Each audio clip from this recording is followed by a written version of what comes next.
So today we're interviewing Ben Hergert, who just completed, well, back in October, I guess, he recently completed the 4,000, well, I have it as 4,253 mile Transamerica Trail. I'm sure it was more miles, though, by the end of it.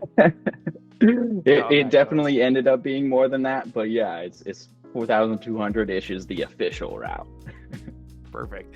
So he just did this, but he did it also by himself, total solo, which I have huge respect for. I love doing things solo, but I also know the stuff that comes with that, the baggage, the emotional stuff. So we're going to dive into that. And then, yeah, if you don't know what the Transamerican Trail is, it's basically a bicycle route that begins on the West Coast and ends on the East Coast.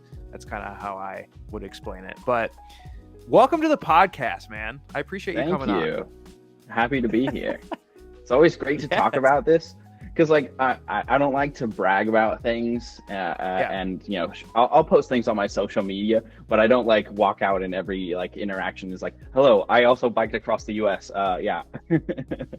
Dude, 100%. And it's a great point, and it's one of the reasons why I bring some people on here, because I know you guys are so humble, and like I love that, but I also want people to know your story and like want to be inspired by it, because I was inspired by it. And actually the way that I met Ben was in Lander, Wyoming. I don't know if you remember this or not, but yeah, so we had failed me and a buddy had failed the Wind River High Route, and we were just staying randomly in the state park. We had hitched around. It was a mess, but all of a sudden Ben comes in on this bike. He's got a big flag, and I'm like, oh, this dude's seen some shit. And so right away, of course, I go over, I start talking with him, and we kind of camp together and stuff like that. And what did you think of Wyoming, and where were you at that point in your journey? How were you doing? So that was what I would say, like maybe a third of the way through. And y'all actually caught me at a really good point. Um, I had just passed through I would say the gauntlet of my trip, and I was dealing with a lot of mechanical issues with my bike. Just like I tried to be super prepared, and I tried to bring gear and the right emergency stuff. You know, like I'm an Eagle Scout, and my brother is a backcountry ranger for the Park Service. And so, you know, for the like months leading up to the trip, you know, he's giving me gear advice, talking things through. And so I thought I was prepared for the trip, but I ended up having some problems with the way that I set up my bike. And so that led to a lot of like mechanical failures, spokes breaking. And so I had been reaching kind of a point of frustration until I got to Jackson, Wyoming. And I got a new wheel on my bike. And so after that, it was pretty much bliss. So y'all caught me a little bit after that. I think that was probably like a week or so after I got that. And so I was like, I'm feeling good. You know, I trust my bike again.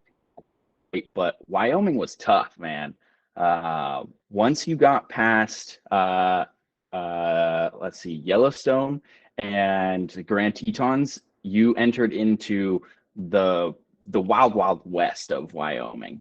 And everything that you have on the Transamerica Trail after the Grand Tetons is pretty desolate until you get to which was it? It's Rawlins. That's like the major city. And so each day, Which is like 4,000, 9,000 people, right? Yeah. And I say big city. Yeah. But every day out there, in that particular part of the trip was like 75 miles between cities. To really plan out your day, you got to know your resources, because it was like you would have one rest stop for the day about halfway through the trip, and that's probably just a water station. And so I was definitely tired when I first met you. I remember coming into Lander and trying to find the park and everything, and I guess there was some sort of college retreat happening that weekend because the park was full of like college kids or fresh college kids or something. I'm just looking around for a place to camp, and I'm wheeling my bike through everything, and I see a couple of guys set up near this tree, and you were like, "Hey, come camp with us." Awesome. Um, but it was a fun Exactly. moment. Atlanta was a really cool city. Oh, dude, I totally agree. It was so accommodating. People were so nice. However, I did have to call the police on that one person that was. Were you might have been passed out. Were you Was passed that out? maybe because I remember there was an issue with one that came and camped near us at like Yeah. midnight or something. Dude. Dude. Before, not to detract from your awesome story, but before we go to bed, you were like, no, you went to go get food or something, I think. That's what happened. Yeah, You yeah, went to go get food like wait late at night. You were trying to tempt us to go in there. I was like, I can't. I got to go to bed. yeah. So me and my buddy go to bed, and there was this like underage woman that was just intoxicated and just stumbling over, and she was like making threats to people, and she was arguing with her parents, Oh, and her parents just like went to bed, and she's like outside of the tent, and she's like stumbling around the campground. She's like, she literally is saying, I'm gonna kill everyone in here. And I at that point I was like, no, that's not cool. So I ended up calling the non-emergency number, the local area, and they sent some police people out there and kind of talked with her and stuff, and they ended up arresting her. And wow. but How did I it's like, miss dude, this? yeah, and it was like, dude, it's like we're in a tent, man. Like I'm not keeping any, there's fabric between us. Yeah, Like no. yeah, So anyway, that's awesome, dude. So it sounds like we caught you at a good time. It was You had some mechanical issues starting out. Now, yeah. how bad were these issues? Were they really taking a lot of days off of your schedule? I'm sure they were very frustrating. What happened? It was definitely throwing a wrench in the way that I wanted the trip to go, and financially, it was also pretty annoying. So basically, it starts off with me purchasing the bike that I wanted for the trip. I got a Trek Checkpoint, and before this, I had been looking into getting a bike that would be an upgrade from my hybrid, and I wanted to get more into like road cycling. So I just picked that bike because I figured, oh, it has, the rugged kind of entry level road bike, but it's more of a gravel bike than anything. So it's got wider, fatter tires. It's got a lot of mount points, and so it's meant for like I think they describe it as light bike tour. And of course, I had mounted on the 4,000 across the US trip, which is not exactly light bike touring. Um, but with that, I was like, oh, whatever.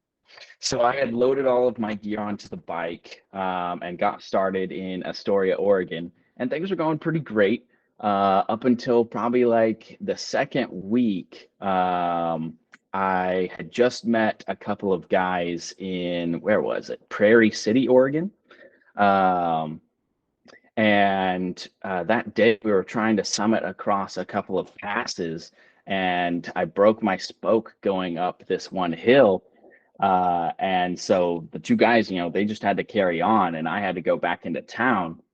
But the thing is, you're on this trip and you're going through mostly small towns. Like the Transamerica Trail intentionally tries to keep you away from a lot of big, like metropolitan areas, tries to put you on those nice, calmer back roads.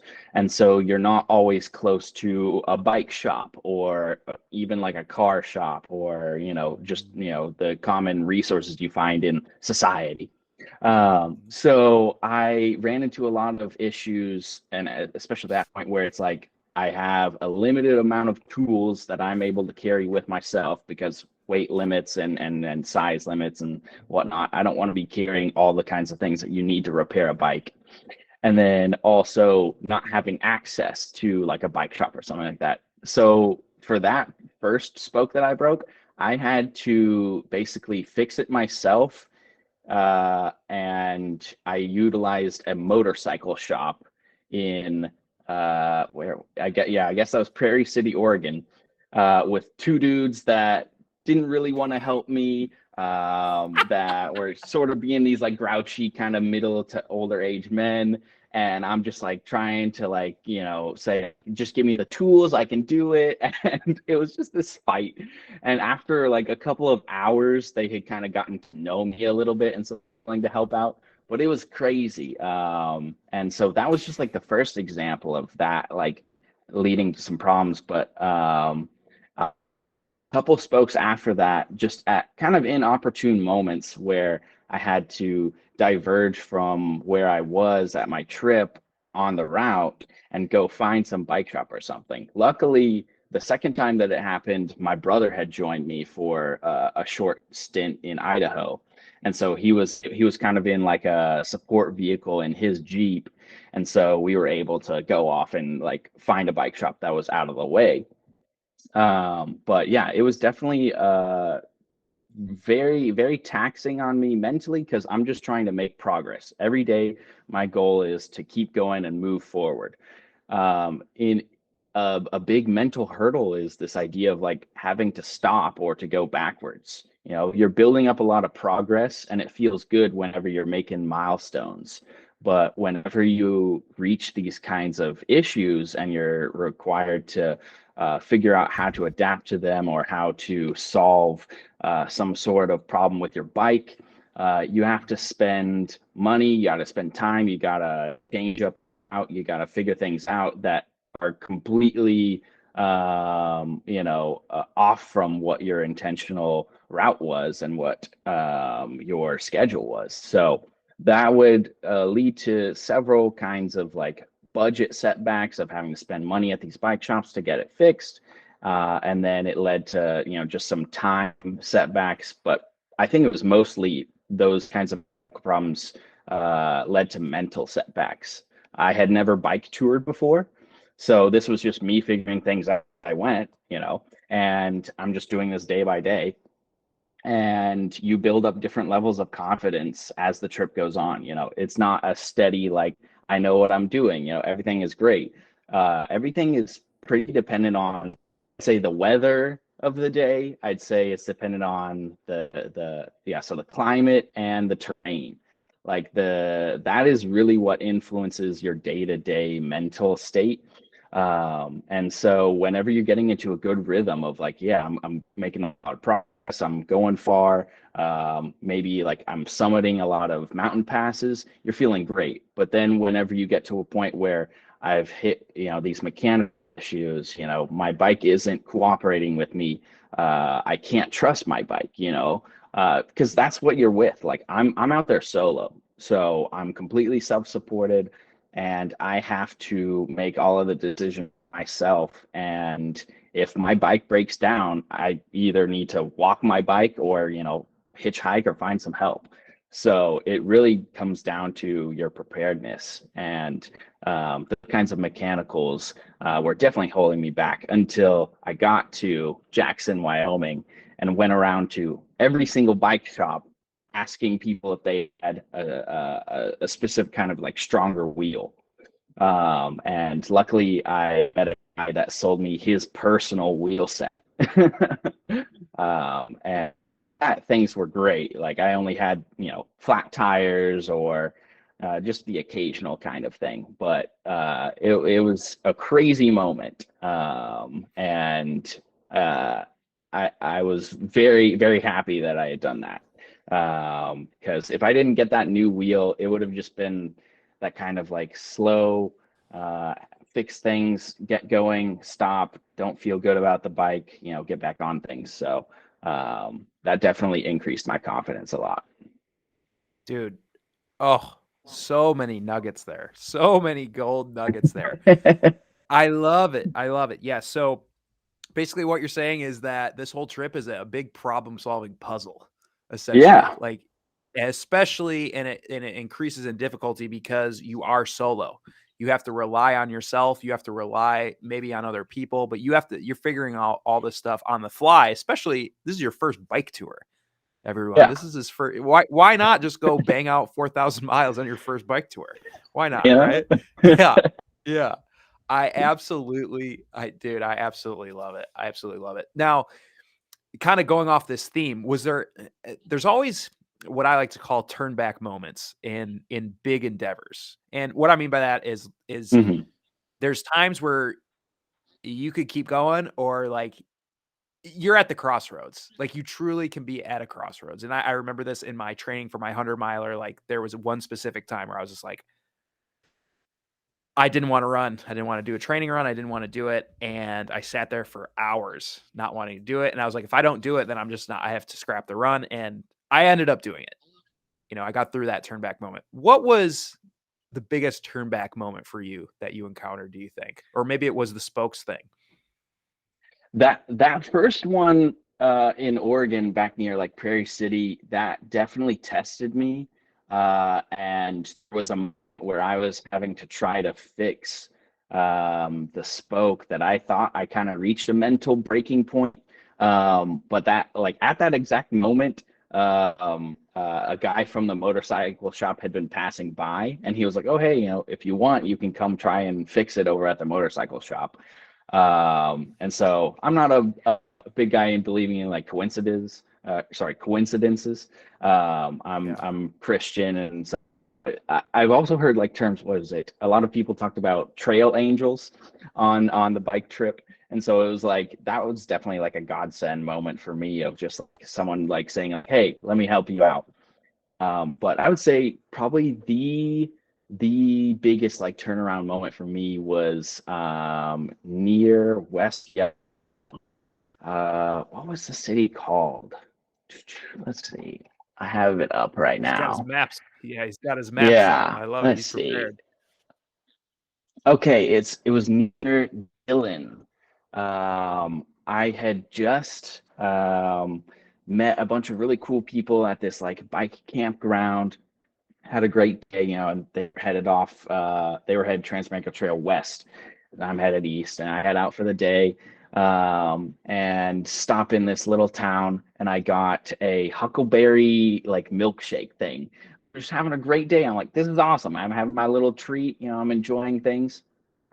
And then as I'm biking through like just flat terrain, nothing's going on, I hear another spoke break, and I'm like, you've got to be No. kidding me. And like at that point, I think I had gotten past the kinds of anger and frustration that I had had of like previous mechanical issues. It was just that kind of weird, even keeled feeling of like, you know what, fine, I'll figure it out. I'll figure it out.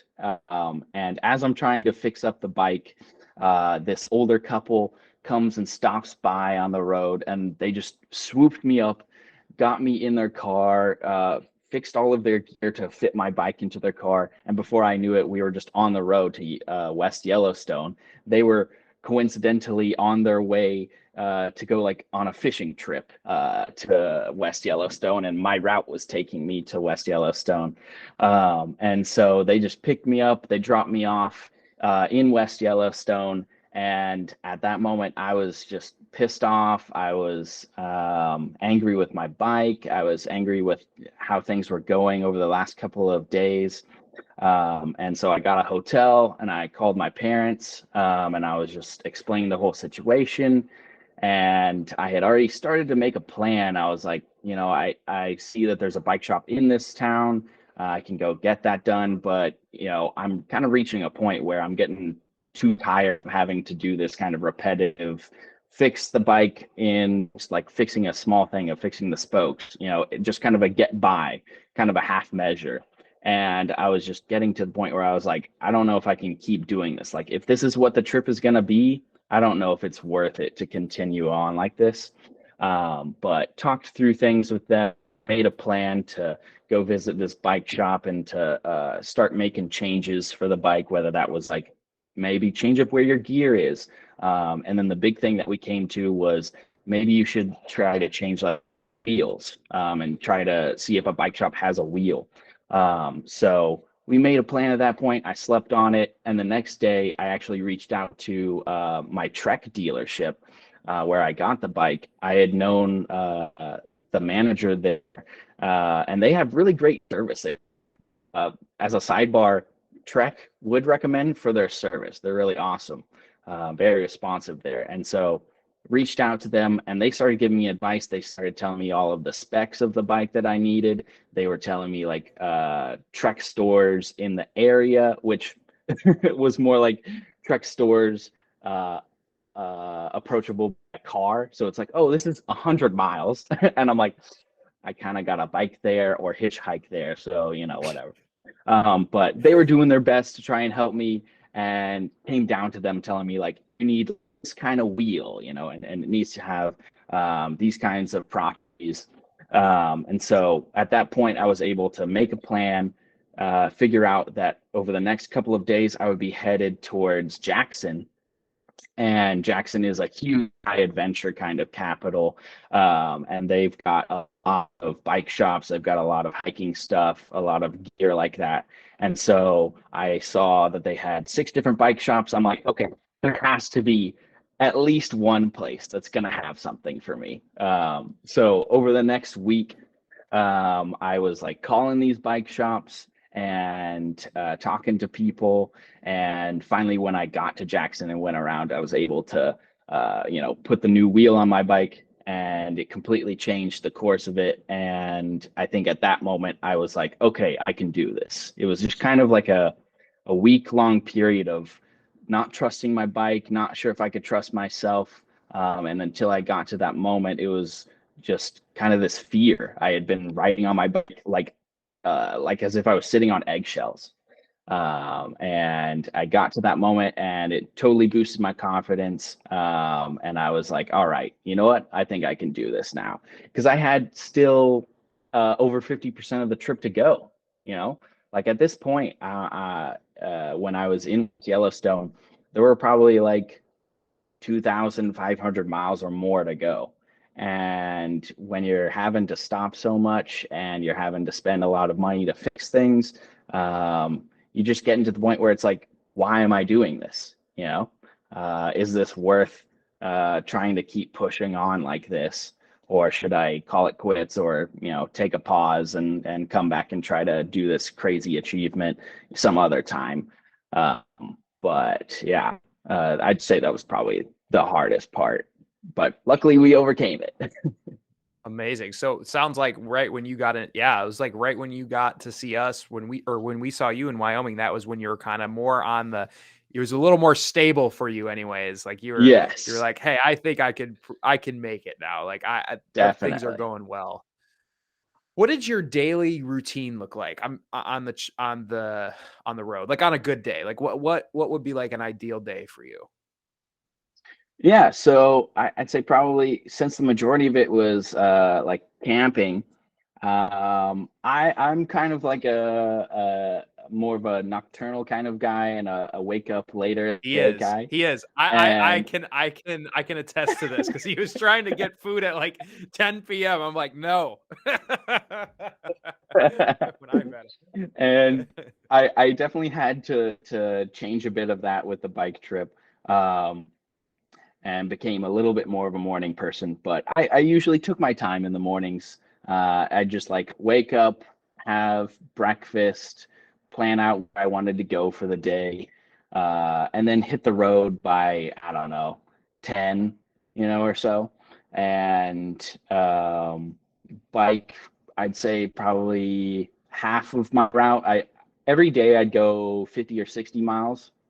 That also just depended on the terrain, but I'd bike like about half of that, 25 miles or so, stop for lunch, see if my route that I still wanted to go was feasible for the day of the pace that I was making, and then keep going, bike for the rest of the day, and then hopefully hit a campground, or some kind of accommodation.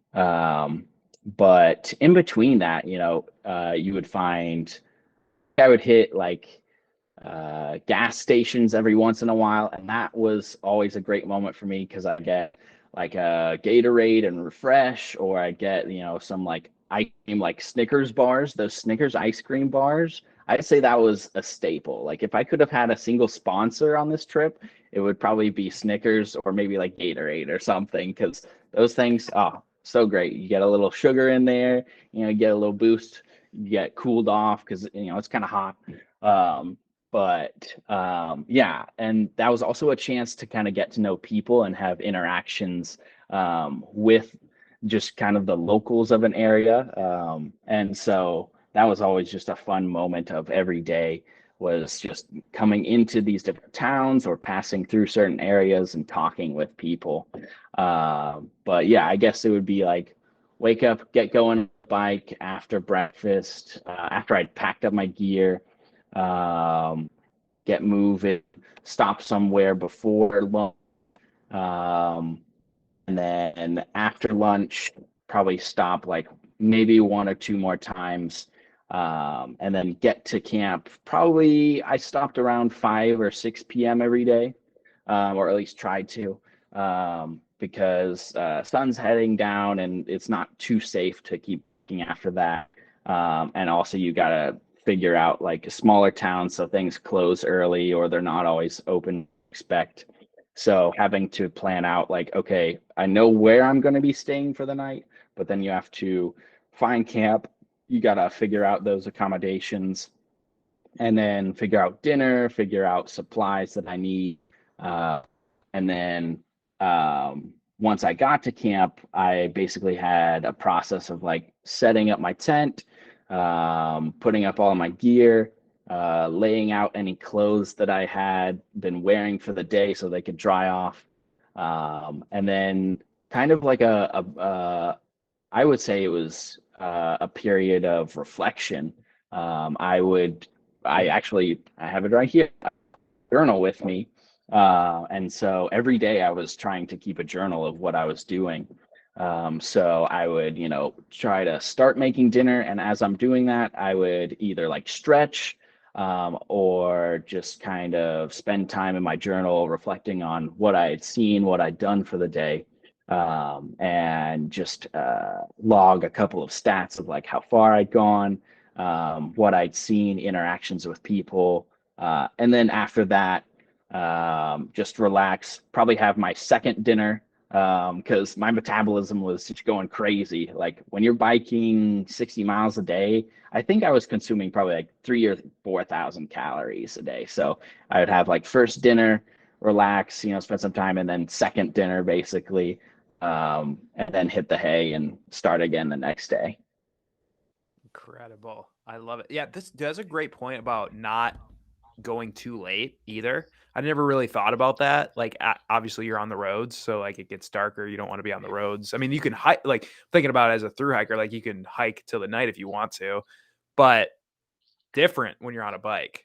Yeah, because I did towards the very end of the trip, I did bike through a bit of nighttime. It was just more that it was starting to become fall, and so less daylight in the day. And I had lights for my bike, but it's just not the best idea. I'm fully confident in my abilities to bike, but I don't trust Yeah. the people that are driving all the time to be aware of where I am. But I made all the measures I could. I had that big old Texas flag hanging off my bike, Mhm. and lights and everything. But yeah, riding at night probably I would not recommend for anyone that's bike touring. And that was Absolutely. also something that hit me with like I need to wake up earlier so that I have more daylight. Um, it's Dude, always it's tough hilarious. there. Dude, you said so you hit the road at 10 a. Isn't it already hot at 10 a.m.? I mean, that was also something I had talked to a bunch of other bike tours. Like, there were plenty of people that I met along the route. And so I talked to them about what their daily routine is. When do they get up? When do they get going? And people are like, oh, yeah, like I woke up at 4 a.m. and I'm Yeah. on the road by like 6 max. And I'm like, Right. what? I think the only time where I would have thought that would be worth it was Kansas. There was no other point through the trip that I was like, oh, like I can't like through this. Like I don't know, maybe it's just because I'm from Houston and I'm used to very True. cruel and punishing heat and humidity, True. for a large portion of the year that I'm just like, oh yeah, whatever, 90-degree days aren't that big of a deal to me. But Kansas, there were certainly times where it was like, I think we got on the road probably at like 7 a.m. in Kansas, a lot of the times. But yeah, the whole like, oh, is it too hot? It's like, not really for me. That wasn't too big of an issue. Yeah. I guess I didn't think about that as you being a Texan. You're probably like, Yeah. this ain't nothing. Yeah. Yeah. I agree. I get that. Interesting. Now, which two questions do I want to hit? Okay. Where are you usually camping during the night? Is it at state parks? Is it, how are you doing that? So I actually had to buy these different from the Adventure Cycling Association that show you your route. And so on these maps, let's see if I can find one of them. Here we go. So on these maps, you have all of these different icons, and these Interesting. are different resources along your route. And so on the like more detailed side of the map, you have a description of each one of these cities, and it'll tell you if there's a post office there, if there's restaurants there, if there's lodging there, and things like that that are super, super helpful. Like, I don't think I could have done the trip if I didn't buy these maps from the ACA. They were just chock full of resources. And so basically, like part of my day to day was just when I woke up and I had breakfast, as I'm prepping breakfast, I'm also prepping my route for the day. I'm just looking through what would be like a primary, a secondary, and a tertiary place that I wanted to end up.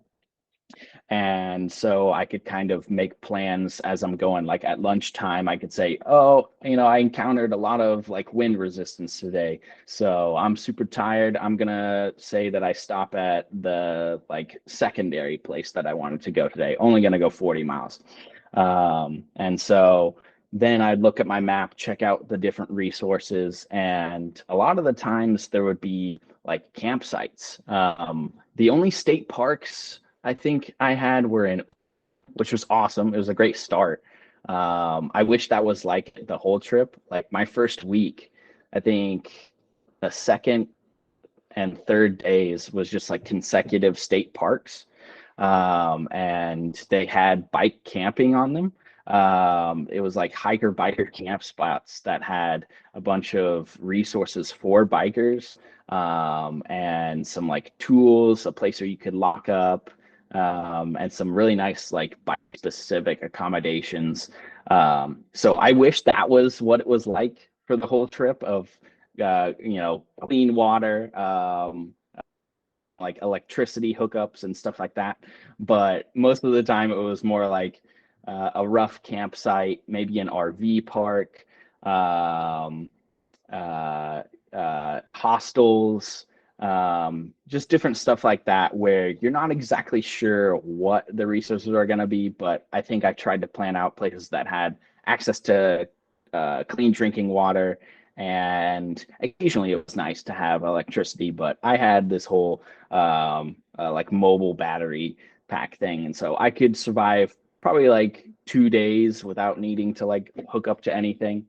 But yeah, campsites weren't always some sort of like pristine, fancy thing. Sometimes I was camping on a Bureau of Land Management areas, and that's basically just like uh, designated as wilderness. you know. It's not like, oh, here's a nice spot for your tent, and here's a picnic table. Sometimes that's just how it is. Um, and honestly, those are some of the more fun areas. I think one of the most fun parts of the trip with that kind of campsite was in Idaho. Um, I had met up with my brother and then also another guy that had been biking with me, Raul. We had just been biking together that day. My buddy Raul was biking ahead of me for the day, he stopped by a Nez Pierce reservation that was just on our route, and they asked him to come fish with them. And so Mm. he's them, and they give him a fresh salmon, and he takes that, and that night we go stay at this like Bureau of Land Management area, and a family is there that has a bunch of like cooking stuff, and so we meet these total strangers, and we're just trying to see if they'll share some resources or whatever, like, hey, can we cook the salmon with you guys? About an hour later or so, we're like best friends. We're cooking together, sharing this fresh salmon, and just like enjoying this campground that's in the middle of this ravine in the middle of Idaho. And so you'd have those kinds of crazy circumstances like every day, just these random occurrences. Yeah. Oh, I love it. Well, that's first of all, that's probably the first and only time you'll hear the word tertiary on the podcast. So congratulations on that. I love that. That's awesome. But that's a really good way of doing that with campsites. Yeah, like a first, second, third. And then yeah, you talk about like the serendipity of the route, right? It's like I feel like that maybe I'm wrong here, but was that one of the best things, like looking back on the trip, was that kind of one of the things that's kind of been an enduring memory for you is kind of a lot of this random stuff that happens, the random people you meet and all that? Yeah, I mean, like, to speak to like a bit of uh sort of like a bit of my day to day and like a day in the life. Whenever I would get going in the mornings, I instilled kind of a practice of setting forward an hour of silence in my first ride. And so I would use that time to either just appreciate the situation that I was in, to think about things, to pray, to reflect on things, to just enjoy the nature, and really figure out how to live in the moment.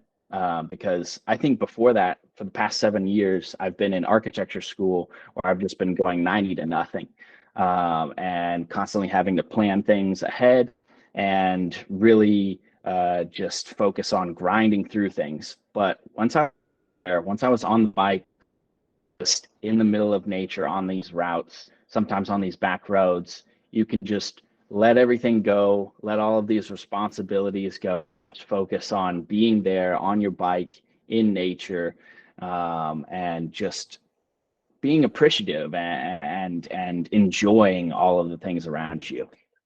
So those were just moments of pure bliss. And I'm really glad that I established that kind of habit because that allowed me to focus on living in the moment and changing a bit of my mindset. But yeah, I think honestly, one of my favorite parts was the people I would meet on the trip. Like I had talked with my friends before leaving and talked with them a bit about, what are you most excited about? Like, what do you think this is going to be like? And I remember saying that I think that the people are going to be like one of the best parts. Like, I really don't think that the people across the US are, I don't know, mean or bitter or divided. Like, I think people are really kind-hearted, and people are probably more willing to help out complete strangers than you think. And that really rang true, and it surprised me, and humbled me, whether that be like people that gave me rides or helped me out whenever I had those kinds of mechanical issues, or just like complete strangers when I'd roll into a town and they'd just be curious about what am I doing, what's my life, what's all this stuff on your bike, and we just start conversations, and immediately just a lot of like empathy being shown and a lot of support for what I'm doing. And like I had a whole fundraiser that I was doing, with Living Water. I'm actually wearing their shirt, Living Water. And so some people would even like immediately want to donate to the fundraiser, because I'm trying to do this cause for getting access to clean drinking water to people. And so people would donate to that like I met maybe 30 minutes ago, so that was so humbling and so heartwarming to see the compassion that people have both for me and for, uh, for complete across the US. Like that was consistent from Oregon to Wyoming to Kentucky to Virginia. Like the consistency of people really caring for others was shocking for me. Even in their worst circumstances, like when I was riding through eastern Kentucky, they had just had a bunch of huge flooding to the point that the ACA, the people that planned the bike route, they sent out like a whole email to everyone that had the Transamerica route saying like, hey, like here's some possible changes that you can make to the route. Here's some detours. But when I got to the area that had experienced the most impact of the flooding, these people that run this church had converted the church from a bike hostel into kind of like an emergency resource center. And we were just like, oh, maybe don't camp here. We can find other places. And they were like, no, like you can stay here. So you might have to move some of these emergency resources out of the way, but like if you want, you can stay at our church. So it was just like this humbling compassion of people that were dealing with their own struggles, dealing with whatever they had going on, that still were willing to extend a hand to me and say, hey, do you need some help? Do you need some food? Do you want some water? And that was such an awesome and reinvigorating experience of restoring my faith in people. Dude, I could not agree more on what you just said. The news, everything is filled with right and left and everything in between. And it is not until you go out and you put yourself in this unique situation that you truly figure out that it's not like that at all. Like most people that see you struggling will have empathy. There's a lot of empathy, and they'll go out of their way to help you out. Like literally go out of their way, whether that's a hitch, whether that's free food, anything like that, right? And you're totally right. Like it restores your faith in humanity. I think anybody that's ever done a trip like what you did or through hikes or anything like that, they just have a different worldview of people Yeah, in particular, right? And it's just like for the positive. definitely. And like what you're saying, like with other people that were bike touring or on the same route as me, there's kind of that instant connection that you have. And even like with through hikers, um, you have this mindset that I think share amongst each other that allows you to kind of push past some of the fluff and some of the kind of small talk things and immediately recognize like, oh, this person knows like what I'm going through, they know what it takes, and they're a bit crazy enough to push themselves to do something wild like this. And so you're able to kind of form these connections a little more quickly, or just find people that are kind of like-minded. And I that was probably actually my favorite part of the trip, was just being those moments where you meet these people, maybe you ride with them for a little bit, maybe they're just headed the other way, and so it's just crossing paths, but you get to share these quick moments with people that know exactly what kind of mission you're, and they kind of share that kind of mindset. I know, because you could talk to your parents about it all day long or your friends or whatever. And if they're not actually out there, they like won't ever really truly understand it, right? But yeah, sharing it Right. with the Yeah. the same, And yeah, sharing it with the same people, you could joke. You have like kind of more inside jokes, or hey, were you stuck in that storm yesterday? Oh yeah, I was. That was a heck of a one, right? yeah.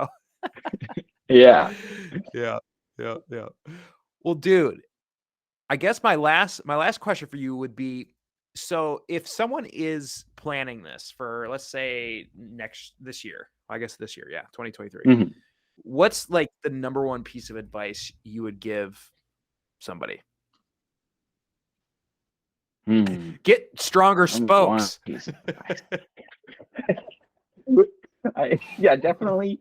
Uh, milk gear, I think knowing the limits of things, maybe that would be the best thing, whether that be knowing the limits of your gear or knowing your personal limits. Because I mean, that's something you'll find out there, definitely. You'll discover that. But just know what you're willing to push yourself to do and understand that you're capable of a lot more than you think. Like I said, like I've never bike toured before. I've grown up biking my whole life. I know how to bike, and I've biked several like small trips before. It's part of my routine and my lifestyle, but I've never embarked on a 4,000 bike journey before. Uh, don't think that you can't do something just because you don't have experience with it. Be willing to push yourself, and definitely be willing to accept other people's help. That was a tough part for me at first. I think I had really thought that I needed to be completely self-reliant, and that's when I've learned over the many years to try and push myself to have that kind of independence. But don't think that you're out there alone. There's always going to be people that are willing to help you out, and allow them to help you. Um, but yeah, it's hard to come up with one piece of advice for people. It's there's so many facets of bike touring. Um, but I mean, the gear is what's going to carry you along the way. So make sure you invest in it. But also invest in yourself. And I think that once you have the confidence in both of those things, then you'll learn the rest that you need to on the trip. Love it. So don't be a cheapo with gear.